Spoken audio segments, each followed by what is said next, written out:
Now we go from one of the biggest pioneers in production to one of the kings of music in East Africa. That is Kenyan singer and songwriter Eric Wainaina, who spoke to VOA's Huba Abdi and Abisan in Nairobi about challenges in his troubled past and his comeback to the music world. Let's check it out.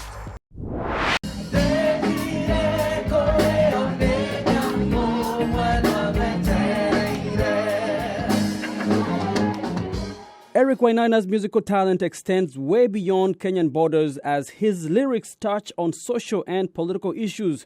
However, a cheating scandal ignited a wave of internet backlash that almost destroyed his career and his marriage. I made some mistakes, which documented, and made it through that, and my wife stood by me, and we stayed together. My greatest regret was that I risked losing that most precious relationship that I have, and I think about how far we've come since. For me, first of all, I'm forever grateful that she stayed, and I'm also grateful for the relationship that I have with my children, and for what this has also shown them, that a couple can go through a time of tumult and come out closer, But now the popular artist is past that phase and ready for a comeback. His newest project, an album titled Dreams in Stereo, talks about love, passion, betrayal, and redemption, inspired by his own experience with marriage. Throughout my life, I've dedicated my music mainly to issues of social justice. But this new album is definitely an album that is a much more personal. For instance, became a hit with lyrics that promote the fight against domestic violence towards women.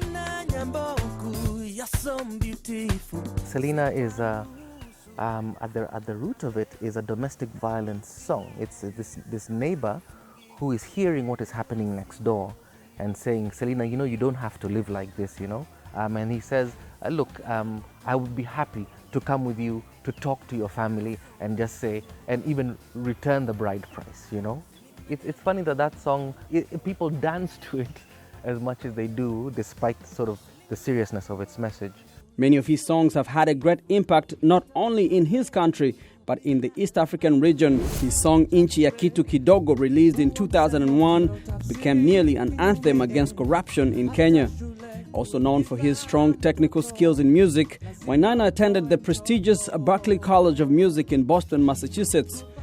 He celebrates the absorption of African beats into Western music throughout time, but also says that more artists should acknowledge the sources of those rhythms. It would be nice if artists who played music that had Afro beats in them sort of acknowledged where the music comes from. But I'm not going to wait for it. I'll do my thing, and maybe someone will say, oh, you sound like so-and-so, and I'll say, no, actually, so-and-so sounds like me,